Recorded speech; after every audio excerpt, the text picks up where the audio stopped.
Commander Jiwan stood on the bridge of the Eternal Resolve and watched her home die. Through the massive viewing screen, she could see the green and blue world of Nexus Prime burning. The Vorthak ships looked like giant metal insects as they moved across the planet's surface. Their weapons turned entire cities into dust in seconds. "Commander, we're getting the final evacuation order," said Lieutenant Deho from the communications station. His voice shook as he spoke. The young officer had never seen a world fall before. Jiwan had seen 12 of them die in the past 2 years. The message came through clearly, despite the chaos. "All Federation ships, this is Admiral Corex of the High Command. Nexus Prime has fallen. Retreat to Emergency Station Alpha 7. This is not a drill. Repeat, this is not a drill." Jiwan closed her eyes for a moment. Nexus Prime had been the heart of the Galactic Federation for over 300 years. It was home to billions of beings from dozens of different species. Now it was just another dead world in the Vorthak Empire's path of destruction. "Set course for Alpha 7, she ordered. "Maximum speed." The Eternal Resolve was one of the last Federation dreadnoughts still fighting. Most of the fleet had been destroyed in the early battles when they still thought they could win. That was before they learned how powerful the Vorthak really were. The journey to Emergency Station Alpha 7 took 6 hours. During that time, Jiwan read the reports from other sectors.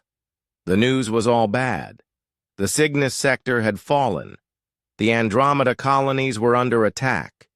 The Outer Rim worlds had gone silent 3 days ago. When they arrived at Alpha 7, Jiwan saw what remained of the Federation's military might. Less than 50 ships floated in the darkness of space around the small station. Some were badly damaged.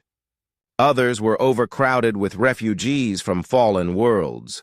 The Federation Council was holding an emergency meeting in the station's main hall. Jiwan joined them along with the other surviving ship commanders.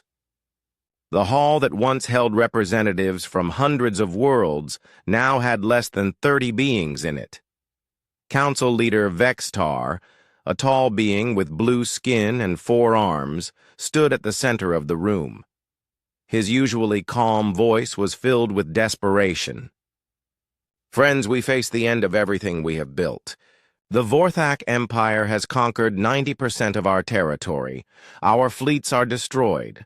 Our worlds are empty. We have perhaps 1 month before they find this station." A murmur of fear went through the small crowd.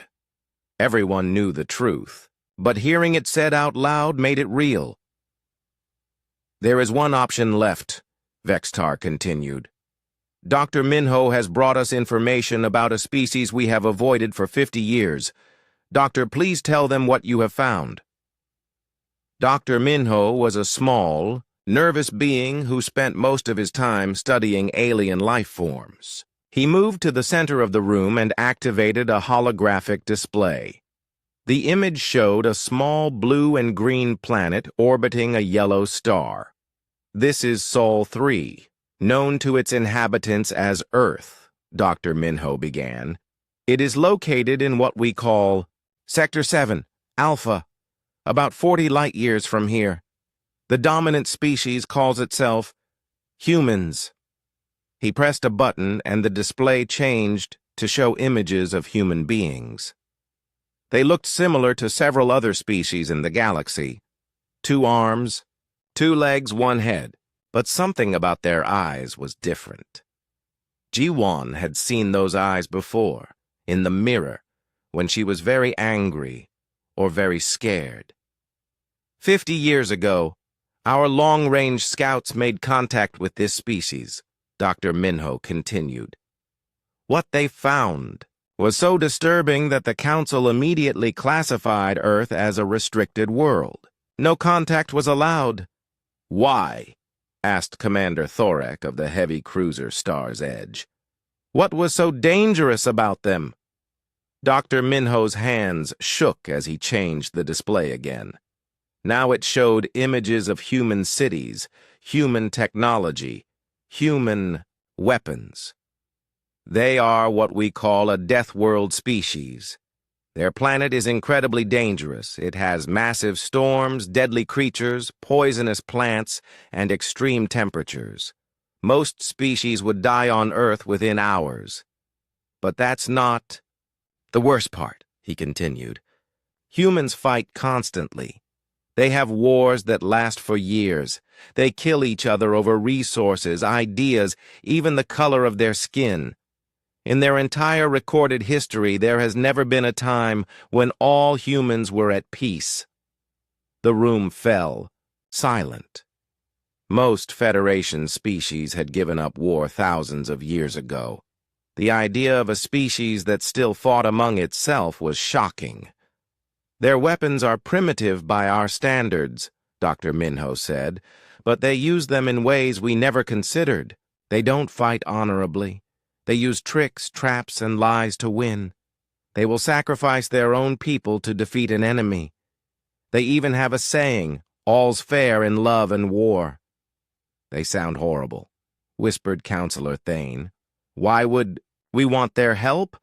Dr. Minho looked around the room. Because they win. Humans always find a way to win, no matter how hopeless things look. They have survived ice ages, plagues, asteroid impacts, and global wars. They are the ultimate survivors. Vextar stepped forward. The Vorthak are winning because they are better than us at everything. Technology, strategy, resources. But they fight the way we fight, with honor and rules. They have never faced an enemy like humans. You're suggesting we ask these savages to help us? Asked Commander Yelta. I'm suggesting we ask the most dangerous species in the galaxy to save it, Vextar replied. The debate went on for hours. Some said it was too dangerous. Others said humans would probably just attack the Federation instead of helping. But in the end, the choice was simple. They could die with honor, or they could try something that might work.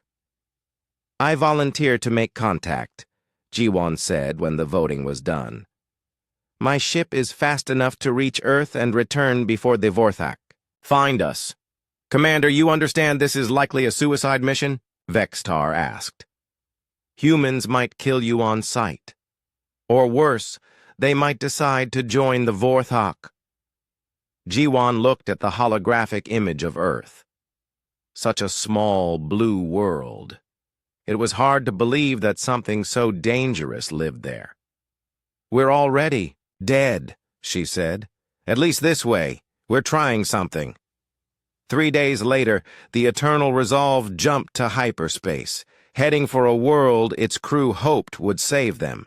Behind them, the Vorthak Empire continued its slow, unstoppable advance toward the last free worlds in the galaxy. None of them knew that on Earth, humanity was about to learn they were not alone in the universe.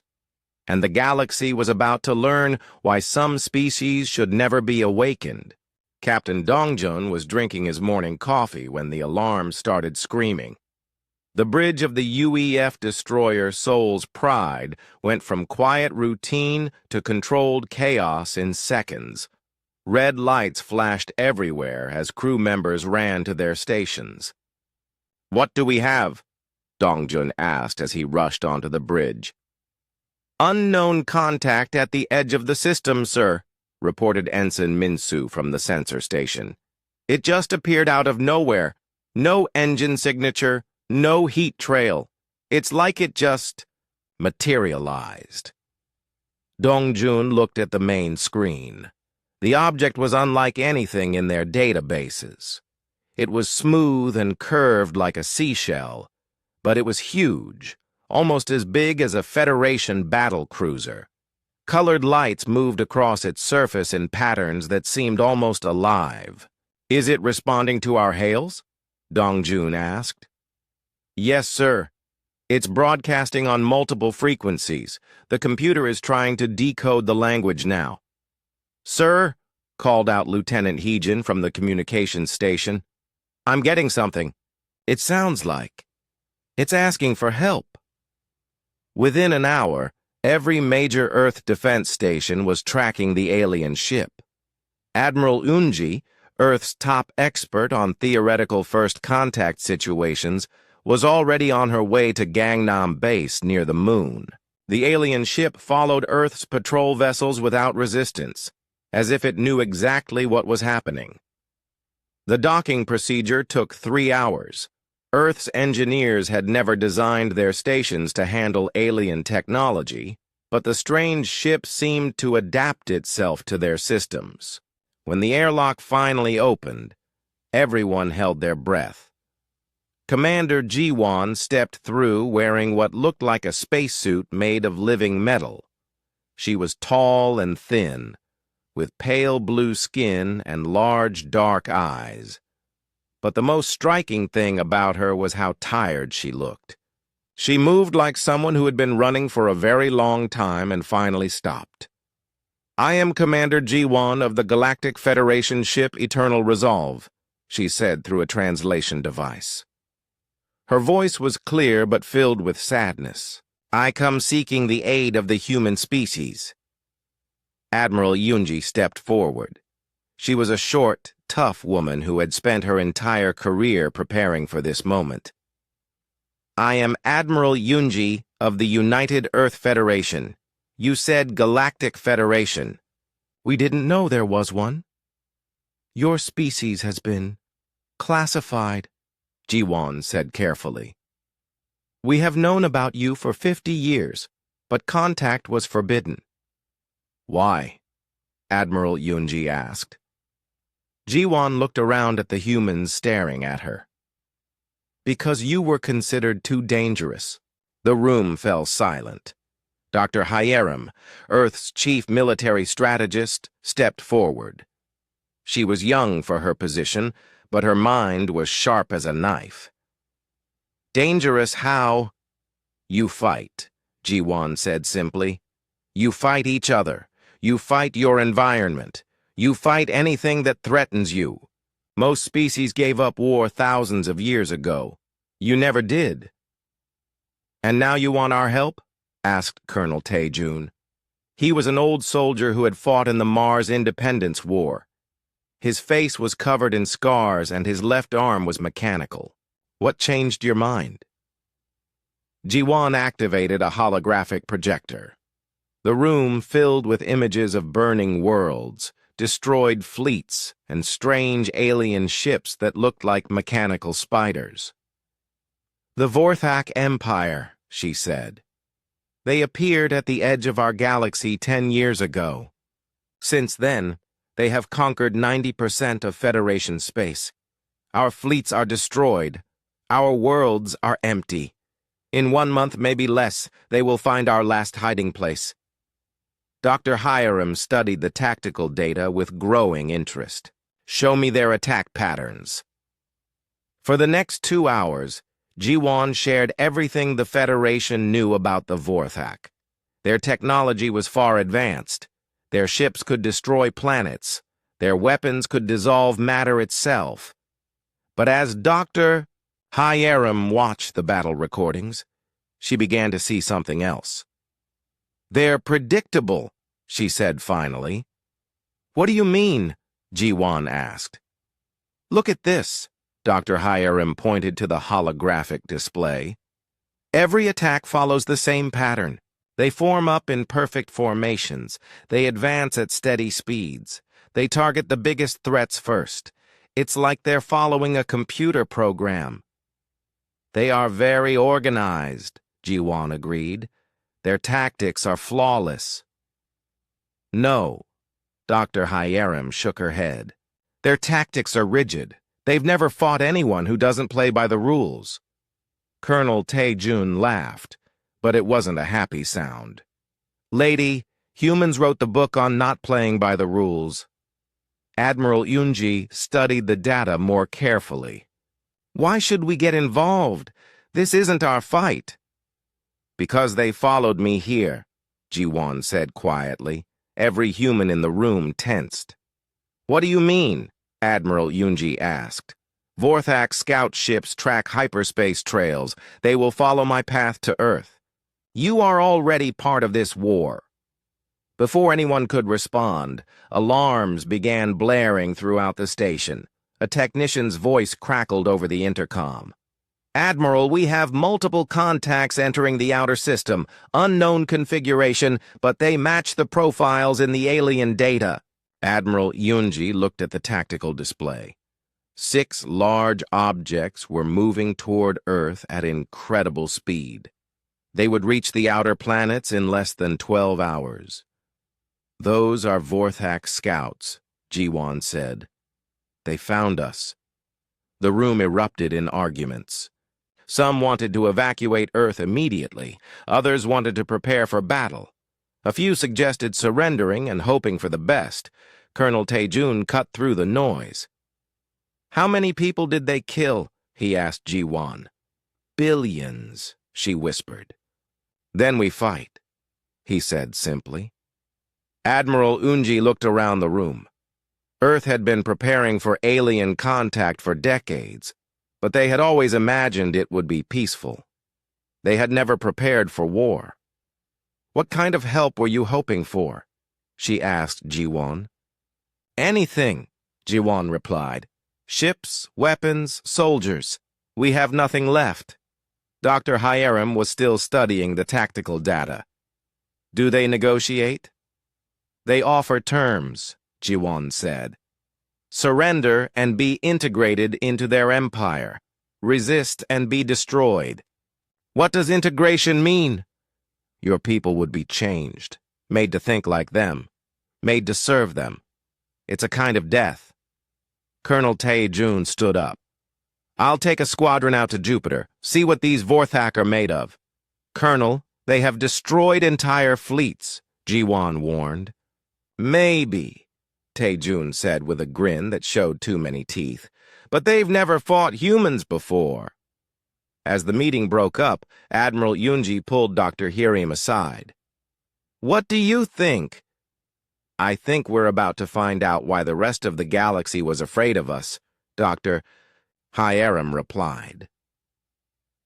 On Earth, emergency broadcasts went out to every nation. The president addressed the world in a speech that would be remembered forever. "My fellow humans, we are not alone in the universe. We are under attack by an enemy that has conquered most of the galaxy. But they made one mistake. They came to Earth." Across the planet, humanity began preparing for its first interstellar war. They didn't know they were about to teach the galaxy a lesson it would never forget. In space, the Vorthak scouts continued their steady advance toward Earth. Their formations were perfect, their tactics flawless, their victory certain. They had no idea what was waiting for them. Lieutenant Seojin checked his fighters' weapons one more time as his squadron approached Jupiter's moons. The gas giant looked peaceful in the distance, its great red spot swirling like a massive storm. But space around Jupiter was about to become very dangerous. "Phoenix Squadron, this is Control," came the voice of General Yonsu from Earth Command. "Vorthak scouts are entering Jupiter space now. Remember, we're not trying to win, we're trying to learn." "Copy that, Control," Seojin replied. "Phoenix Squadron ready." The Vorthak ships appeared first as dots on the radar screen. Then they grew larger until Seojin could see them clearly. They were beautiful in a terrifying way, sleek and silver like mechanical dolphins. Each one was twice the size of his fighter. "They're moving in perfect formation," reported Phoenix 2. "Just like in the data files." "That's what we're counting on," Seojin said. The plan was simple, which meant it was probably crazy.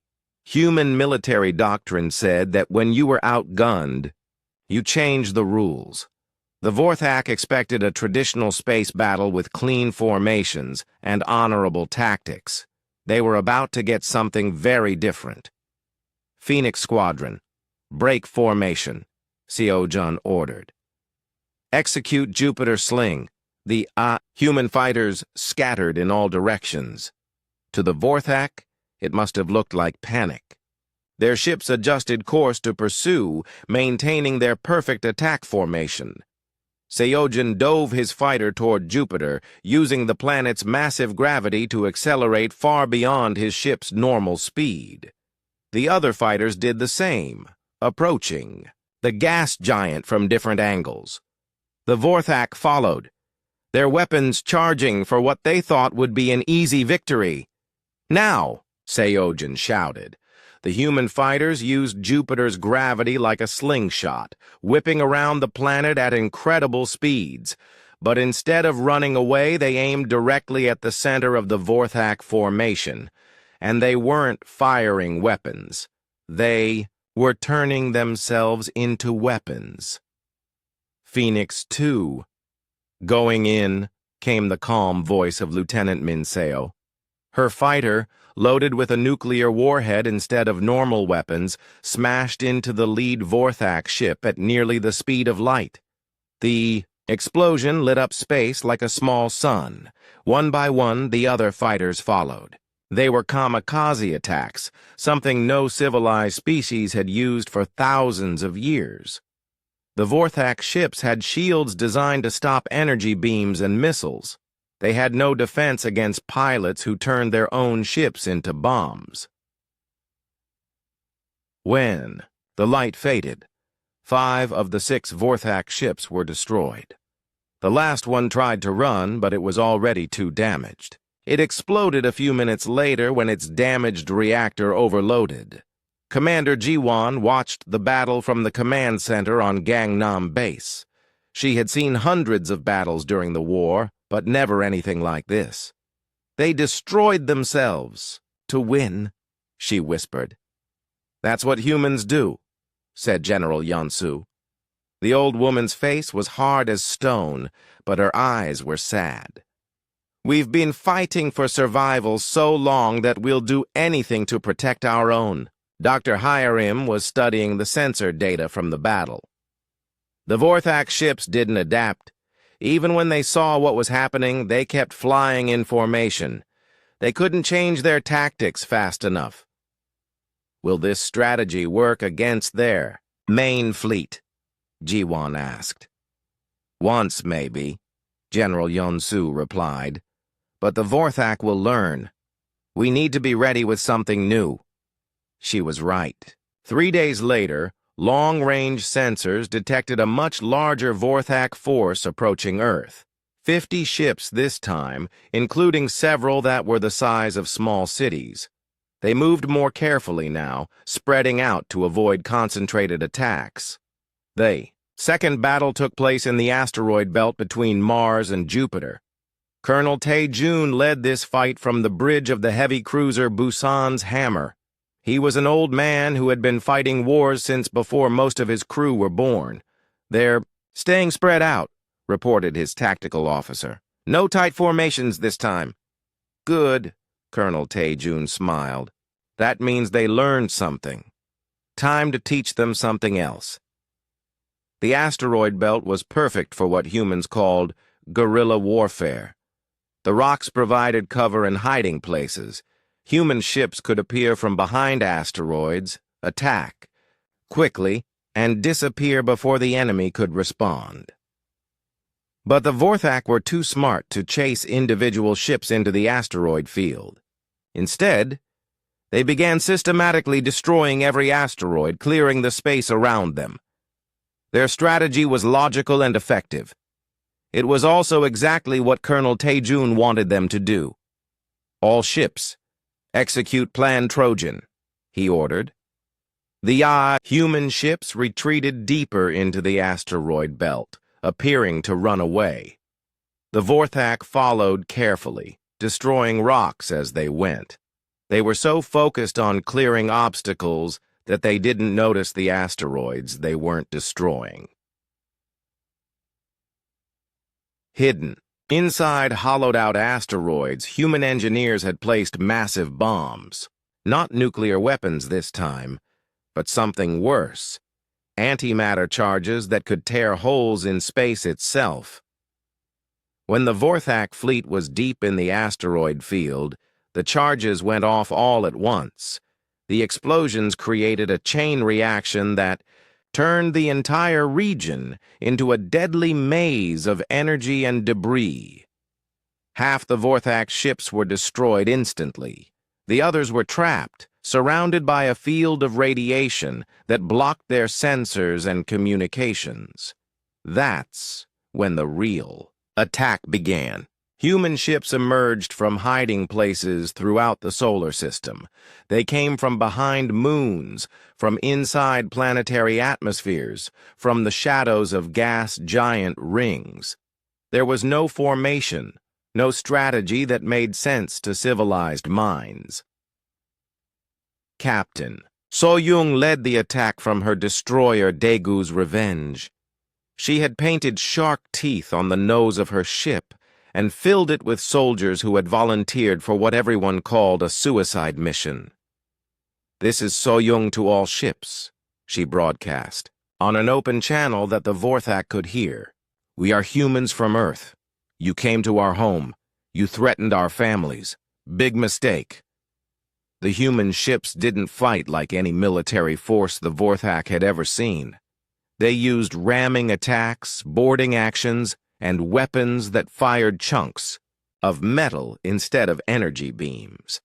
Some ships exploded themselves to damage enemies. Others pretended to be destroyed, then attacked when Vorthak ships came close. Most disturbing of all, the humans seemed to enjoy the fighting. Their communications were filled with laughter and jokes and songs. They celebrated when they damaged enemy ships. They cheered when their own ships were destroyed if it helped the battle. Commander Jiwon listened to the radio chatter with growing amazement. "They're having fun," she said. "Humans are weird that way," Dr. Hiram explained. "We've been fighting for so long that we've learned to find joy in it. It's how we stay sane." The battle lasted 18 hours. When it was over, only 3 Vorthak ships escaped back to hyperspace. The rest were either destroyed or captured, but the cost was high. Earth had lost half its space fleet and thousands of crew members. In the aftermath, General Yansu addressed the planet once again. "The enemy will return with more ships and better plans. But they've learned something today. They've learned that humans don't fight wars. We fight for our survival, and that makes us very dangerous." On the other side of the galaxy, the Vorthak Empire received the first reports of military defeat in their history. The reports made no sense. A primitive species with inferior technology had destroyed 2 of their fleets using tactics that violated every rule of civilized warfare. The High Command decided to send a larger force. Much larger. They were about to learn that when fighting humans, bigger wasn't always better. Commander Jeho stood in the war room deep under the Rocky Mountains and stared at the holographic display showing Earth's solar system. Red dots marked the positions of the approaching Vorthak fleet. There were hundreds of them now, including massive ships that could destroy entire planets. "How long until they arrive?" asked Dr. Sunmi, the head of Earth's secret weapons program. 6 days, Jeho replied. "Maybe 7 if we're lucky." "That's not enough time to build new ships," said General Yeonsu.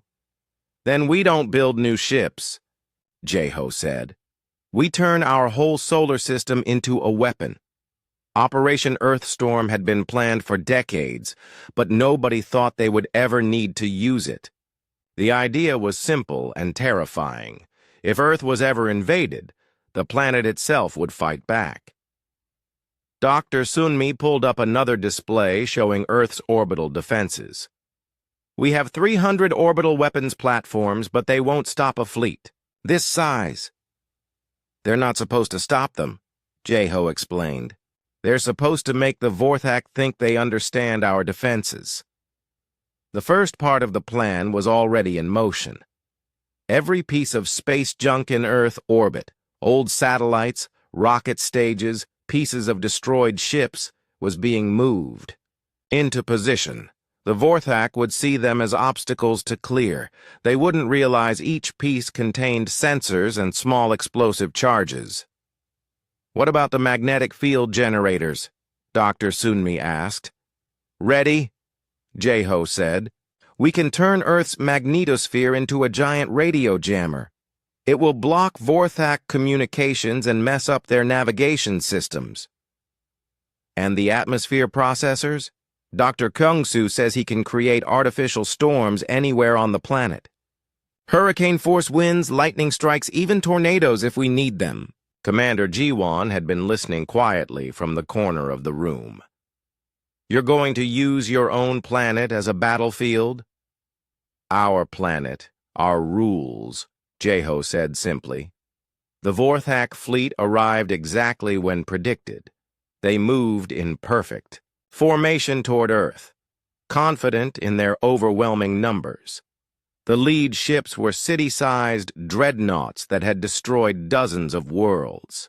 Behind them came thousands of smaller vessels, more than enough to conquer any normal planet. But Earth was not a normal planet.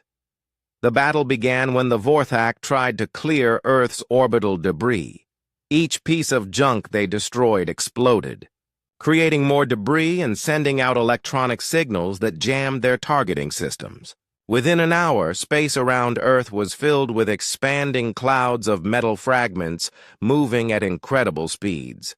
"They're treating the debris like random obstacles," observed Major Kyung-soo from the Orbital Command Center. "They don't realize. We put it there on purpose." The Vorthak adapted quickly, using wider area weapons to clear larger sections of space at once. But as they did, they triggered the second part of Earth's trap. Dr. Sunmi activated the magnetic field generators. Earth's natural magnetosphere suddenly expanded and shifted, creating massive electromagnetic pulses that washed over the Vorthak fleet. Their ship's computers crashed. Their communications went silent. Their perfect formations began to break apart as individual ships lost contact with their fleet commanders. "Now they're fighting blind and deaf," Dr. Sunmi reported with satisfaction. But the Vorthak were not helpless. Even without communications, their ships were powerful enough to destroy Earth several times over. The largest dreadnoughts began moving toward the planet, preparing to use their world-killing weapons. That's when Earth itself joined the fight. Dr. Kyung-soo had spent 20 years studying weather control systems. His atmospheric processors were designed to stop hurricanes and prevent droughts. Now he used them for something very different. Massive storms erupted in Earth's upper atmosphere, creating walls of lightning and electromagnetic interference. The storms weren't natural. They moved in patterns that confused and disrupted the Vorthak ships trying to enter Earth's atmosphere. "Impossible," Commander Jiwon whispered as she watched the displays. "You're controlling your planet's weather, like a weapon. Humans have been fighting their environment for millions of years," explained Dr. Kyung-soo. "We learned to use nature instead of just surviving it." The Vorthak tried to push through the storms, but Earth had more surprises waiting. Hidden in the ocean depths were massive sonic generators that created sound waves powerful enough to shake apart approaching ships. Orbital mirrors focused sunlight into laser-like beams that could blind sensors and overheat ship systems. Even Earth's gravity became a weapon. By carefully adjusting the orbit of several large asteroids, human engineers created gravitational anomalies that pulled Vorthak ships off course and into collision paths with each other. But the most effective weapon was something the Vorthak had never encountered before: human creativity. Captain Minji was leading a squadron of captured Vorthak ships that had been retrofitted with human technology. The aliens had designed their vessels for efficiency and logical operation. Humans had filled them with weapons that made no logical sense. "Dragon Squadron, this is Minji," she broadcast to her pilots. "Remember, their ships are smarter than ours, but we're crazier than them." Her squadron attacked using tactics that violated every rule of space combat. They flew in chaotic patterns that should have resulted in collisions, but somehow didn't. They used their own ships as shields for other ships.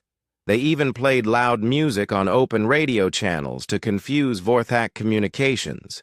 Most importantly, they adapted their tactics during the battle. When the Vorthak learned to counter one strategy, the humans immediately switched to something completely different. Lieutenant Wanho demonstrated this perfectly when his ship was surrounded by 6 Vorthak fighters. Instead of trying to fight them all, he flew directly toward Earth's atmosphere. The Vorthak followed, thinking they had him trapped, but Wanho knew something they didn't. Earth's atmosphere was full of military satellites and hidden weapons platforms. As the chase continued, automated defense systems locked onto the Vorthak ships and opened fire. All 6 enemy fighters were destroyed before they realized what was happening. "The whole planet is fighting," Commander Jiwon observed in amazement. "Every rock, every cloud, every piece of metal in space." "That's what deathworld species do," explained General Yonsu. "We don't just live on dangerous planets. We make planets dangerous." The battle lasted 3 days. The Vorthak threw everything they had at Earth: planet-killer weapons, reality-warping bombs, even attempts to crash their largest ships into major population centers. But every attack was met with something they hadn't expected. When they tried to destroy Earth's cities, the cities fought back with hidden defensive systems. When they tried to land troops, the landing zones turned out to be carefully prepared. Kill zones filled with traps and automated weapons. When they tried to retreat to regroup, they found that human ships had surrounded their fleet while they were focused on attacking the planet. The end came when Major Do-hyun led a desperate assault on the Vorthak command ship. His team used stolen Vorthak technology to sneak aboard, then planted antimatter charges throughout the massive vessel. "This is for every world you destroyed," Do-hyun said into his radio as the charges armed. "And this is to make sure you never destroy another one." The explosion was visible from Earth's surface. When the command ship died, the rest of the Vorthak fleet lost coordination. Some ships tried to flee. Others continued fighting in confusion. Most were hunted down and destroyed by human forces that seemed to appear from everywhere at once. When the battle was finally over, less than a dozen Vorthak ships escaped to hyperspace. Behind them, they left the wreckage of the largest invasion fleet in galactic history scattered across the Sol system. Earth had won, but the cost was enormous. Millions of people were dead. Entire cities lay in ruins. The planet's orbital infrastructure was destroyed. But humanity had proven something that would change the galaxy forever. They had shown that a deathworld species fighting for its home was more dangerous than any empire, no matter how powerful. And now, for the first time in their history, humans were going to take that fight to the stars. Captain Minji stood on the bridge of her captured Vorthak ship and watched the first human fleet leave the Sol system. The ships looked strange. Some were human designs, others were captured Vorthak vessels, and a few were bizarre combinations of both technologies. None of them matched, and none of them followed standard military formations. "It's not how we would do it," she said to Commander Jiwon, who was serving as her tactical advisor. But then again, we lost the war. News of Earth's victory had spread quickly through what remained of the Galactic Federation. Survivors from dozens of worlds were arriving at Sol every day, seeking safety and hoping to join the human war effort. Most had never seen humans fight before. The experience was changing them. Dr. Jong-gun was one of the Federation scientists now working on Luna Base, helping humans understand Vorthak technology. He had spent his entire career studying peaceful applications of science. Now he was learning about something called weapons research. The humans approach technology differently than we do, he explained to a group of Federation refugees. When we discover something new, we ask, how can this help people? Humans ask, how can this hurt our enemies? He pulled up a holographic display showing a Vorthak communication device that human engineers had modified. The Vorthak used this for coordinating their fleets. Humans turned it into a weapon that can drive Vorthak insane. The device was part of something humans called the Chaos Protocol. Dr. Jong-gun still wasn't sure he understood it completely, but the results were undeniable. When activated, it broadcast human art, music, literature, and random emotional expressions directly into Vorthak communication networks. The effect on their hive mind is devastating, Dr. Jong-gun continued. Vorthak consciousness requires order and logic to function. Human creativity is the opposite of that. It literally breaks their ability to think clearly.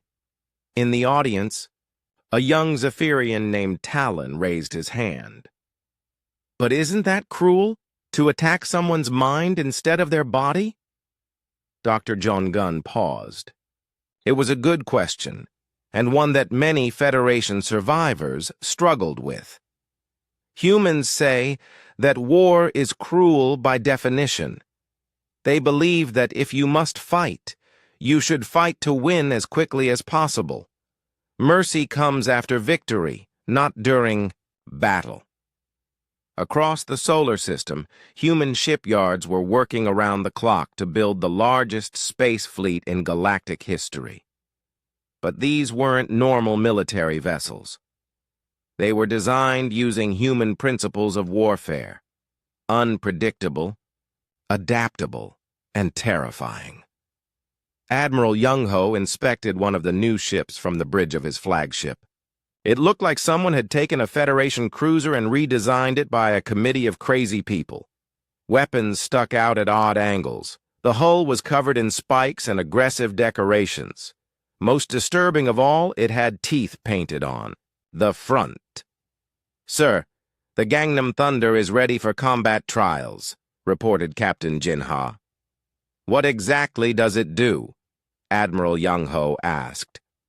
"Well, sir, it has standard weapons and shields, but it also has ramming spikes for close combat, boarding pods for capturing enemy ships, and a sound system that can play music loud enough to disorient enemy crews." Admiral Young-ho shook his head. Only humans would put a sound system on a warship. The first test of the new human fleet came when long-range scouts discovered a Vorthak colony world in a nearby star system. The colony was heavily defended and contained millions of enslaved beings from conquered Federation worlds. "This is our chance to show the galaxy that the Vorthak can be beaten," Admiral Young-ho announced to his fleet commanders. "But remember, we're not just fighting for Earth anymore. We're fighting for everyone the Vorthak have enslaved." The attack on the Vorthak colony was unlike any battle in galactic history. The human fleet didn't approach in formation or announce their intentions. Instead, they appeared throughout the star system simultaneously, emerging from hyperspace at dozens of different points. Colonel Sung-jae led the assault on the main colony world from his converted cargo ship Soul's Wrath. The vessel had been designed to carry supplies, but human engineers had filled it with marines and boarding equipment instead. "Remember, people," he told his troops as they prepared for battle, These Vorthak think they understand warfare because they conquered most of the galaxy. Time to show them what happens when you mess with humans. The Vorthak defenders expected a traditional siege. They activated their planetary shields and prepared to fight from fortified positions. But humans don't do traditional sieges. Instead of attacking the shields, human ships began dropping what looked like meteors onto the planet's surface. The Vorthak ignored them at first. The impacts were too small to cause significant damage. They were wrong. Each meteor contained a team of human special forces soldiers who had volunteered for what everyone called a suicide mission. These soldiers were equipped with Vorthak technology, modified by human engineers, and orders to cause as much chaos as possible. Sergeant Bora was part of the team that landed near the main Vorthak command center. She had grown up on Mars, where every day was a struggle for survival. Fighting aliens on a hostile world felt almost normal to her. "Chaos Team Alpha, this is Bora," she reported to her squad. "We're behind enemy lines, beginning Operation Pandemonium." What followed was unlike any military action the galaxy had ever seen. The human soldiers didn't try to capture territory or destroy strategic targets. Instead, they focused on creating confusion and panic among the Vorthak defenders. They sabotaged communication systems, released captured Federation prisoners who immediately joined the fight, and used psychological warfare tactics that drove Vorthak commanders to make mistakes. Most importantly, they activated the Chaos Protocol transmitters they had planted throughout the colony. Within hours, the Vorthak defenders were receiving broadcasts of human music, poetry, comedy shows, and emotional outbursts. Their hive mind network, already strained by the surprise attack, began to break down completely. "They're not responding to orders," reported a Federation observer who was monitoring Vorthak communications. "Their coordination is falling apart." That's when the main human fleet moved in for the real attack. But they didn't target military installations or strategic resources. They targeted the slave camps where millions of Federation citizens were being held. Captain Yunwu led the rescue operations from her ship, Busan's Hope. The vessel was filled with medical supplies, food, and temporary shelters instead of weapons. Her mission wasn't to fight. It was to save lives. "Attention all Federation prisoners," she broadcast on multiple frequencies. "This is the Earth Liberation Fleet. We're here to take you home." The sight of human ships landing in the middle of slave camps, unloading food and medical supplies while fighting off Vorthak guards, sent a message throughout the galaxy. Humans didn't just fight to win. They fought to protect others. The battle for the colony world lasted only 2 days.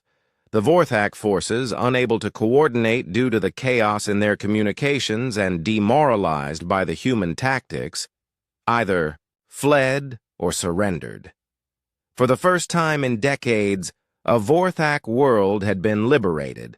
But the most important victory wasn't military. It was psychological. Across the galaxy, enslaved people saw the broadcasts from the liberated world. They learned that the Vorthak could be beaten. They learned that someone was fighting back. Most importantly, they learned about humans. "The galaxy is waking up," Commander Jiwan told Admiral Young-ho as they watched Federation refugees board transport ships bound for Earth. "Word of our victory is spreading to every world the Vorthak control." "Good," Admiral Young-ho replied. "Let them know that Earth is coming, and let the Vorthak know that their empire is about to end."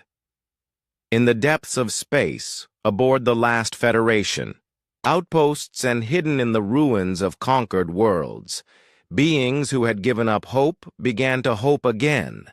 They began to believe that freedom was possible. They began to believe in humans, and in the heart of the Vorthak Empire, for the first time, In their species' history, the ruling council felt something they had never experienced before. They felt fear. Admiral Young-Ho stood on the observation deck of the Earth's Promise and watched the last Vorthak fleet surrender without firing a shot. The massive alien ships hung in space like dead things, their crews too broken to fight anymore. The war had lasted 3 years, but the end came suddenly.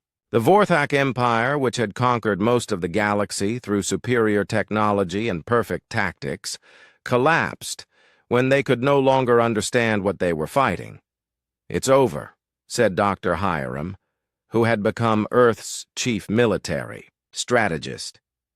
"The Vorthak High Command is requesting a ceasefire." "What are their terms?" Admiral Young-Ho asked. "No terms. They're asking us to stop the psychological attacks. They say they can't think clearly anymore." It was true.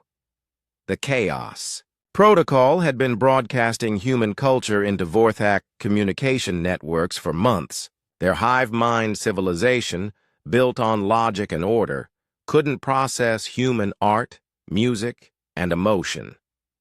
Many Vorthak had stopped following orders completely. Others had begun showing signs of individual thinking, which their society had never allowed. Commander Jiwon, now serving as liaison between Earth and the remaining Federation worlds, looked at the surrendering fleet with mixed feelings. 3 years ago, we thought they were unstoppable. Now they're asking us to please stop confusing them. "That's humans for you," Admiral Young-Ho said with a slight smile. "We don't just win wars, we completely change them." The surrender ceremony took place on Nexus Prime, the former Federation capital world that humans had liberated 6 months earlier. Representatives from dozens of species gathered to witness the end of the Vorthak Empire. The Vorthak delegates looked nothing like the confident conquerors who had terrorized the galaxy. They moved hesitantly, spoke in broken sentences, and seemed unable to coordinate with each other. The perfect hive mind had been shattered by exposure to human chaos. We surrender," said the lead Vorthak representative, struggling with words that didn't exist in their original language. "We ask mercy. We ask peace." Many in the audience expected Admiral Young-Ho to demand harsh terms, reparations, punishment, the complete dismantling of Vorthak society. Instead, he surprised everyone. "The war is over," he said simply. "Now we work on peace." The post-war negotiations lasted for months. The galaxy expected humans to become the new rulers, to establish an Earth empire to replace the Vorthak one. But humans had different ideas. Dr. Minjae, Earth's new ambassador to the galaxy, explained their vision to the assembled representatives. "We don't want to rule the galaxy. We've seen what happens when one species controls everyone else." Then, "What do you want?" asked Counselor Thane, one of the few surviving Federation leaders. "We want something that's never existed before," Dr. Minjae replied. "A galaxy where different species compete with each other instead of conquering each other. Controlled conflict instead of total war. The concept was revolutionary. For thousands of years, galactic civilizations had been based on either peaceful cooperation or complete dominance. Humans proposed something in between, what they called productive chaos. "Competition makes us stronger," explained General Yeon-Su, who had become Earth's military advisor to the new galactic government. "When species compete for resources, territory, or influence, they innovate, they improve, they become better than they were before. But how do you prevent competition from becoming war?" asked Commander Jiwon. "Rules," General Yeon-Su said. "Clear boundaries about what's acceptable and what isn't. Competitions that have winners and losers, but where losing doesn't mean extinction. The Sol Accords, as they came to be called, established a new kind of galactic government. Instead of a single ruling council, there would be multiple competing factions. Instead of permanent alliances, there would be shifting partnerships based on shared interests. Most importantly, there would be humans to referee the competition. Captain So-Young, now promoted to admiral, established the first multi-species military academy on Mars. The Red Planet, which humans had terraformed through decades of struggle, became a training ground for the galaxy's new peacekeepers. "Welcome to Hell," she told the first class of alien cadets as they stepped off their transport ships. "Mars is where humans learn to fight impossible odds and win. Now you're going to learn the same thing." The training was unlike anything the galaxy had ever seen.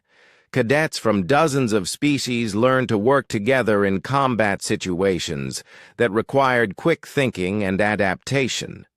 They studied human military history, from ancient battles on Earth to the recent war against the Vorthak. Lieutenant Hyun Jin, a young human instructor, taught a class on what he called creative problem-solving. His students included Zephyrians, who communicated through color changes, Andromedans, who could see in 12 dimensions, and even reformed Vorthak, who were learning to think as individuals. "The key to winning," he told them, "is to never fight the same way twice. Your enemy will expect you to repeat your previous tactics. Always do something they don't expect." He demonstrated by showing recordings of human battles. In one fight, Earth ships had pretended to retreat, leading enemy forces into a trap. In another, human soldiers had used their own music as a weapon, broadcasting heavy metal at frequencies that disrupted alien nervous systems. "But how do you know what the enemy doesn't expect?" asked a Zephyrian cadet. "You study them," Lieutenant Hyunjin replied. "You learn how they think, how they fight, how they react to stress. Then you do the opposite." The Academy's motto, carved in stone above the main entrance, became famous throughout the galaxy. Si vis pacem para bellum. If you want peace, prepare for war. Not everyone was happy with the new galactic order. Some Federation species wanted to return to pure pacifism. Some former Vorthak colonies tried to rebuild their empire. A few radical groups even attempted to start new wars. But they all discovered the same thing. Humans had spread throughout the galaxy, and they were very good at stopping conflicts before they became catastrophic. Commander Jaewon led one of the rapid response fleets that dealt with these problems. His ships were smaller and faster than traditional warships, designed to arrive quickly at trouble spots and resolve conflicts through superior tactics rather than overwhelming force. "Attention unidentified vessels," he broadcast to a group of ships that were attacking a civilian transport. "This is the Galactic Peacekeeping Force. Cease your attack immediately, or we will stop you." The attackers, members of a radical group that wanted to restart the old wars, laughed at the small human fleet. They outnumbered Jaewon's ships 3-1 and had superior weapons. 10 minutes later, their entire fleet was disabled and their crews were in custody. The attack had been stopped using non-lethal weapons, psychological warfare, and tactics that the attackers had never seen before.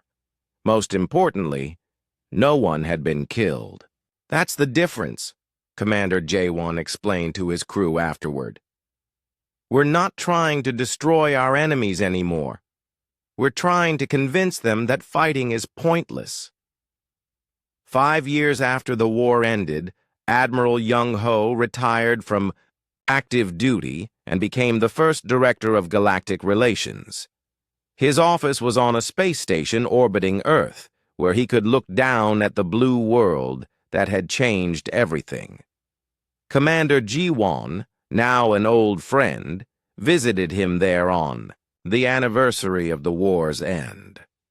They stood together watching Earth turn slowly in the darkness, city lights twinkling like stars. "Do you think it will work?" she asked. "This new galaxy you've built?" Admiral Young-ho considered the question. "I think it will work better than what came before. Species are competing instead of conquering. They're innovating instead of stagnating. And when conflicts arise, they get resolved quickly instead of turning into genocidal wars. But will it last?" "Nothing lasts forever," Admiral Young-ho said. "But maybe it will last long enough for the galaxy to learn something better." They watched Earth for a while in comfortable silence. Then Ji-won asked the question that many beings throughout the galaxy were wondering. "What happens to humans now? You've saved the galaxy, established peace, and taught everyone your ways. What's next?" Admiral Young-ho smiled, and for a moment, Ji-won saw the same dangerous gleam in his eyes that she had first seen during the war. "Now we explore beyond the galaxy," he said. "There are other star clusters out there, other civilizations that might need our help, or that might threaten what we've built here." Ji-won felt a chill run down her spine. "You're talking about expanding beyond our galaxy?" "I'm talking about making sure that what happened with the Vorthak never happens again," Admiral Young-ho replied. "The best defense is to know what's coming before it gets here." As they spoke, deep space telescopes were already detecting signals from distant galaxies, signals that suggested vast civilizations with technologies that made the Vorthak look primitive. But that was a problem for another day. For now, the galaxy was at peace. Different species competed and cooperated in ways that made everyone stronger. Wars still happened, but they were small and quickly resolved. And everywhere, on worlds throughout the galaxy, beings told stories about the dangerous species from Sol 3 that had saved them all. The stories always ended the same way. Never underestimate humans, and pray you never have to fight them. In the end, the galaxy learned that sometimes the most perilous species is exactly what civilization needs to survive.